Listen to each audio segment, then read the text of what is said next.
that I have to speak today last night, so it's really impromptu. Yashraj spoke about me, and I owe a lot to him for the platform and the amount of people who are giving opportunities to products we create in the Warker audience. So I studied in an SEC school till grade 9, and I did extremely well academically there, 95% plus, coming top 3 of my grade.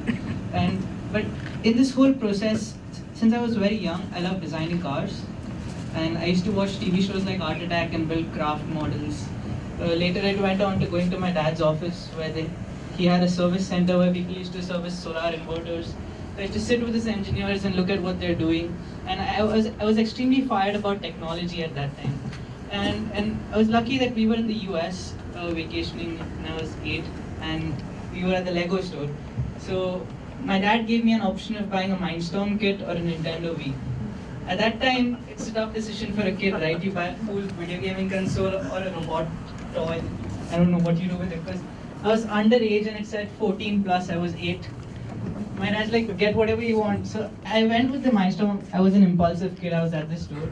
And it's been the best decision of my life. When we came back, I sat 4-5 nights, didn't sleep. US jet lag is quite a lot, but I didn't bother with it. I started building the robot. And I got even more excited about technology. I started going to his office even more frequently. And with that interest came this whole passion for building things which solve real world problems. So till grade 9, I kept building things for IIT competitions, simple robots, solar boards, hovercrafts. And I realized that my school wasn't exactly supporting my work. So my grade dropped from 95 to about 85-ish, and that mattered. And moreover, when I was representing my school at state or national level science exhibitions, I didn't get a retest for missing a test. So that was ridiculous and frustrating, and that frustrated me to such an extent that, okay, I had to learn Marathi answers and by heart them. It made no sense to anybody, not even the teacher. And yet we had to by heart all those answers, spend endless hours doing something which didn't truly matter. So I kept sharing my frustration with my parents, and I used to go to this tutor for math, and he's a computer scientist. And he told my parents that there are ways of continuing my education and giving exams privately. That's what a lot of sports people do, especially when they're playing state or national.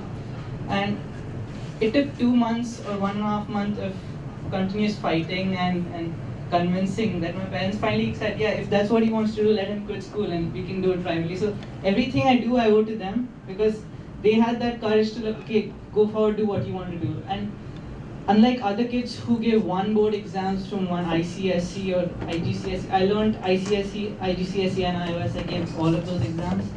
So I got exposure to all the boards. In that whole process of quitting school in 9th and 10th grade, for 9th and 10th grades, I finished my 10th grade exam a year earlier. That's when my classmates finished their 9th. So that gave me a whole year to do what I wanted to do. And when I was 14, I emailed a professor at MIT, he's Indian, Ramesh Raskar, and I said, I was a lot into 3D printing. I built my first printer when I was 13.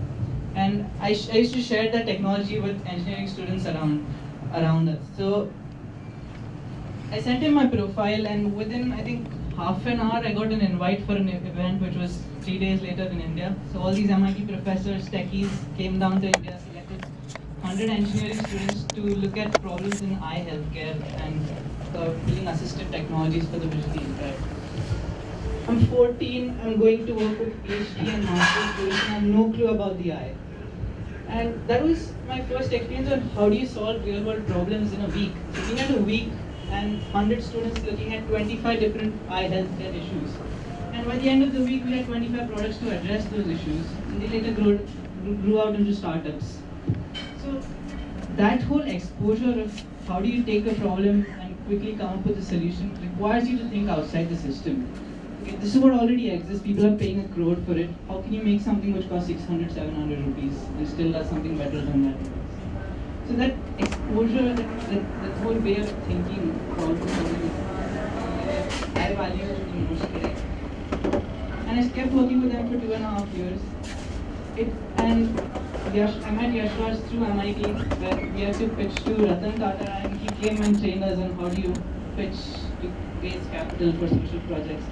And it was in October I met him. In December he's like, you're speaking at our event, and that is one event which completely changed my life because it sort of put me out there. I was confined to a lab or a room where I was building things for if fewer people. I wanted a global impact. It wasn't really possible. So the platform and the pathway that he talks about is so important because I'm pretty sure there are hundreds of people who are better than me at technology or solving problems. I think he's going to pick them up before anyone.